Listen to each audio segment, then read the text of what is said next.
drifting. To me, it's more than just sending a car sideways or sliding it around the corner. If you think that's where drifting starts and ends, then you're wrong. Like I was many years ago in my premature understanding of drifting as a young child. I knew I loved it, but I didn't fully understand the culture and art behind drifting that runs deep. Until I grew up. It's a motorsport that is an art form that needs to be understood. Today, we're gonna look at where it actually comes from and what it means, the culture it has created today, and how to get into it. Drifting is one of my favorite motorsports, not only because I do it and love it, but because if done true to its roots, it entangles skill, style, and car enthusiasm all in one. This is one for the books. I'm your host, Ricky Skids, and this is Skidded Media.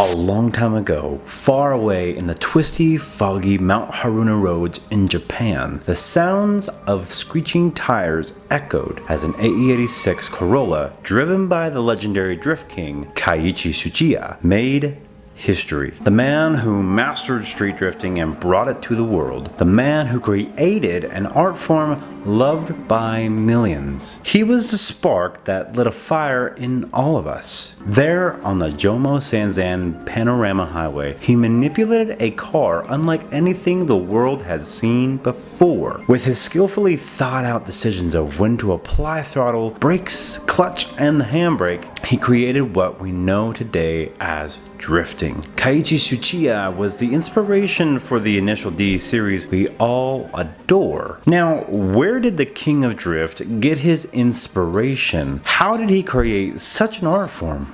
Well, I'm glad you asked. See, Keiichi Tsuchiya got his inspiration from the man known as the father of drifting, Kunimitsu Takahashi. The man who once professionally raced motorcycles turned a professional Grand Prix and Formula 1 racer. Young Keiichi took inspiration from Kunimitsu after seeing him intentionally oversteering his GTR to maintain speed in the corners. See, Keiichi was in awe and wanted to try it out for himself. So Keiichi took to the mountain roads with his AE86 and created his own version of what he saw, something that connected him and the car like none before him. Something that some would question what the objective is. See, he created an art form of driving that had no objective, no race to win, no achievements to feel validated by, other than the complete love of being able to connect oneself to a beautiful car while seemingly controlling this car in an uncontrolled state. And from there,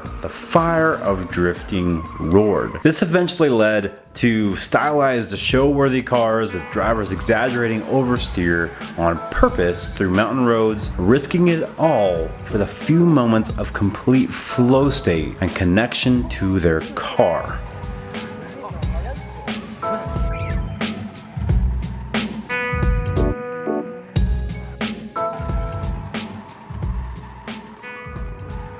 But did Keiichi really create this art form we know and love today? Was Kunimitsu Takahashi the actual father of drifting? We'll get back to both of those. But first, what is drifting?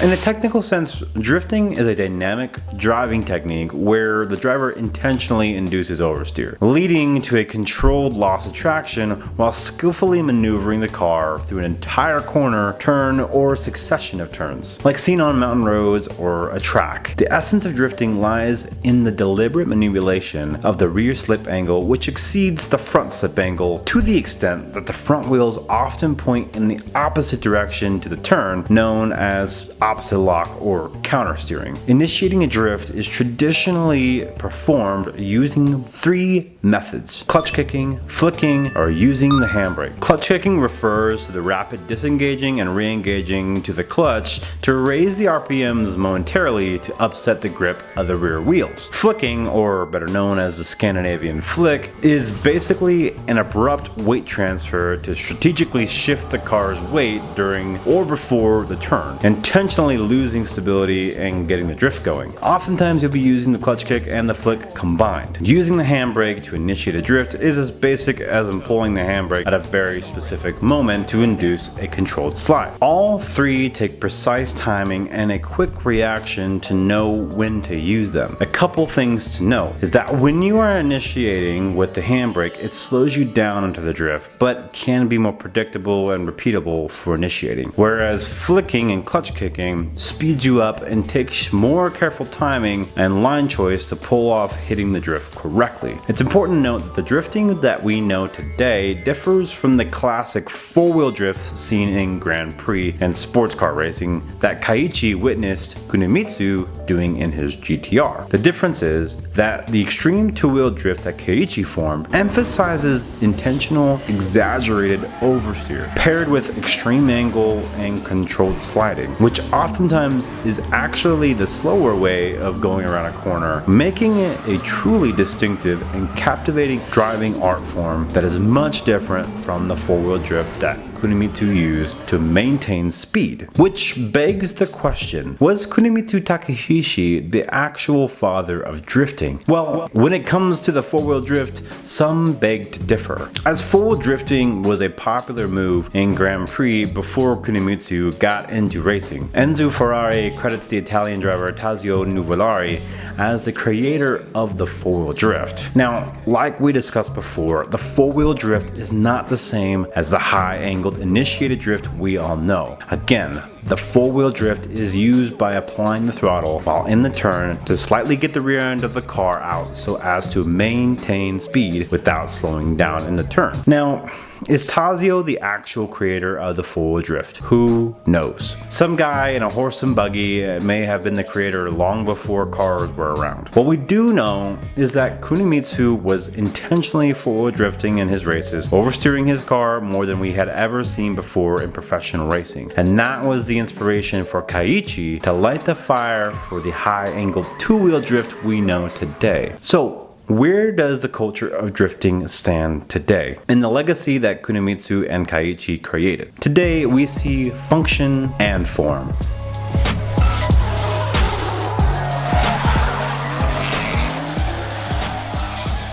In regards to kitted out drift cars with perfectly fitted up JDM wheels, sparkly paint, sweet liveries, and matching colored drift teams. Now that is more the grassroots authentic drifting that is derived from mountain roads and drift tracks in Japan. See, drifting has many forms. In my opinion, the true form of drifting is not only in the act of driving, but the style of your car. And yes, you could just have a seat time car that is considered more of a drift missile, but once you go down that road, you start losing the essence of what Keiichi laid the groundwork for. See, style is a huge part of drifting, and yes, there is a time and place for seat time cars. But wouldn't you want to back up your driving with the style of a sick, tight drift car that you created like a piece of art? Let me put it this way. Imagine a ballet dancer wearing torn up, dirty pajamas to a ballet dance. Sure, they can skillfully dance, but the looks and style of proper ballet attire completes the dance by balancing function and form. See, just by having the car to do the dance doesn't mean the dance is complete. I used to be in the thought train of function and no form and wanted a strictly seat time car. Well, I got that seat time car with no mind to the history or culture of drifting, and I felt like something was missing. Almost like the mechanical strength of the car was there to be able to do the job, but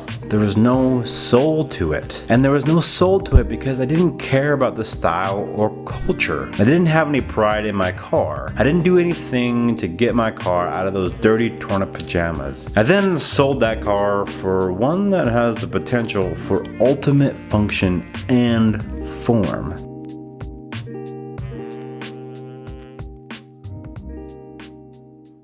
Now, on the flip side, there is the competitive side of drifting. This side of drifting can either be more of a grassroots style competition similar to the early days of D1 GP or full-on Formula Drift. Now, grassroots competition drifting like the early Japanese D1 GP to me is more aligned with the culture of drifting, keeping the style and cars that aren't overpowered.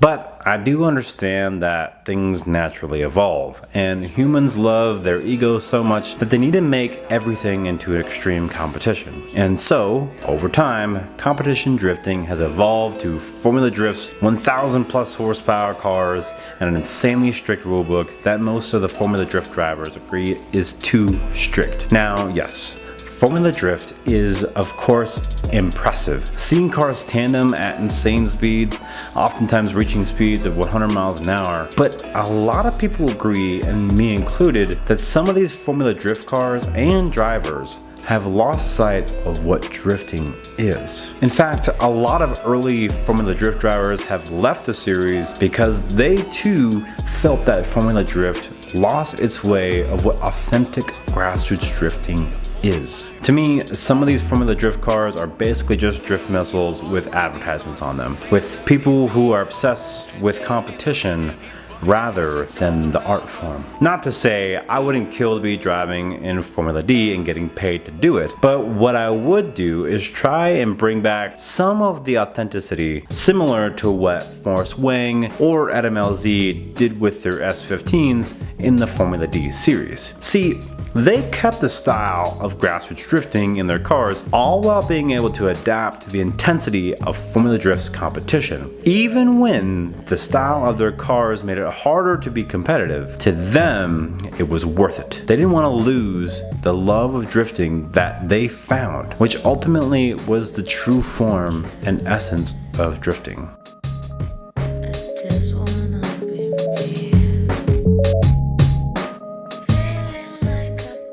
Now, what makes a good driver and how do you get into it? There are a lot of variables that separate a good driver from a bad one. One thing you might hear is that it's better to learn on a lower horsepower car because it makes you a better driver. Well, learning how to drift in a low horsepower car forces you to learn how to take advantage of inertia, how to carry speed, and how to choose a good line choice. Just like in the legendary tale from Initial D, where a low horsepower car dominates higher horsepower cars on the toge. And to some extent, that's true. A low horsepower car forces you to become an extremely skilled driver because you have to master your technique to even consider maximizing your car's potential. If you learn your techniques on a low horsepower car, all that skill translates when you bump up to a high horsepower car. Now, that's not to say you can't learn with a high horsepower car from the start, but often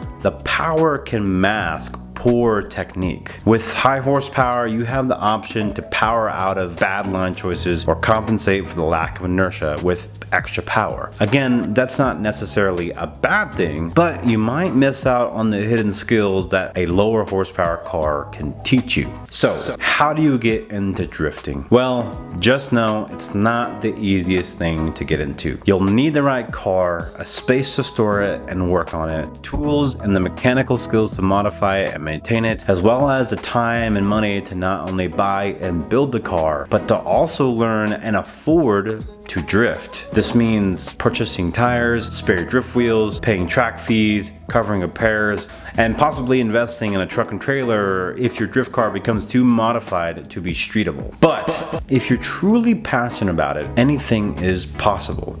So first things first is to get involved. Go to your local drift events and soak up the culture. Go for ride-alongs and make some connections. Then, if you really feel passionate and want to get into it, you'll need to find a car that's drift-worthy. That means front engine, rear-wheel drive, and a manual transmission. While that covers the basic mechanical side of things, there are some mods to consider like coilovers, bucket seats, angle kits, LSDs or welded diffs, hydraulic handbrakes, and adjustable suspension arms. But the basics will get you sideways. And I think if you can learn how to get a car sideways without a ton of mods, it'll just make you a more skilled driver once your car is fully modded. So don't feel that you need to go balls to the wall and build a race car right off the bat. But what about style, the culture, the other half of drifting that is so important to it? See, you could get any car that's drift worthy, but that's kind of whack because you'd be missing the essence essence of what Keiichi Tsuchiya laid the groundwork for. Gotta bring some culture into that bitch. A kitted out slam car on authentic Japanese wheels with beautiful show-worthy paint drifting around. Now that is pure sick tightness. And it just feels right and authentic. Nowhere else will you find style and extreme driving combined into one. Just know, style for drift cars is a cultivated art. Don't be putting any wheels and any kit on without considering how it complements the car and the authentic style of drift cars. If you don't understand the style appropriate for grassroots drift cars, that's okay. But you need to dive deep, like really deep, into grassroots drifting and the culture behind it. You pretty much need to make it your lifestyle. Now, if you can't find the right car and just want to get into drifting, I totally understand. But don't forget to respect where it all started. Drifting in its true form is an art, a flow state of human and machine connected to the asphalt. It's a cultivated appreciation for the blood, sweat, frustration, joy, and money spent building a period correct car with your own sense of creativity while staying authentic to the style that originated in Japan. Drifters will do just about anything and everything to enjoy their passion and the love for the art of drifting.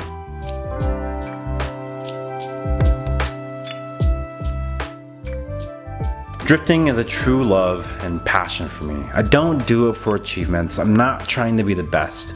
I just love doing it, being involved in it, talking about it, hanging out with friends who share the same passion, the culture, and everything else that comes with it. It's something pure when done correctly. Drifting at an authentic level removes competition, removes ego, and is boiled down to one of the most amazing art forms that you can do with a car. Thank you so much for watching this video. I'm truly passionate about cars and motorsports, and I'm excited to share that passion with you through this channel. I'll be making videos that dive into my life around cars, everything from drifting and car reviews to future build series. My goal is to grow this channel into a space that resonates with others who share that same deep love and passion as I do. The best way to make that happen is by having you join the Skidded Media community. Whether it's a simple tap on the subscribe button, leaving a like, or sharing this with your friends. Every bit of support helps us grow together and show the world our love for cars and motorsports. Let's build something amazing. Stay sick tight.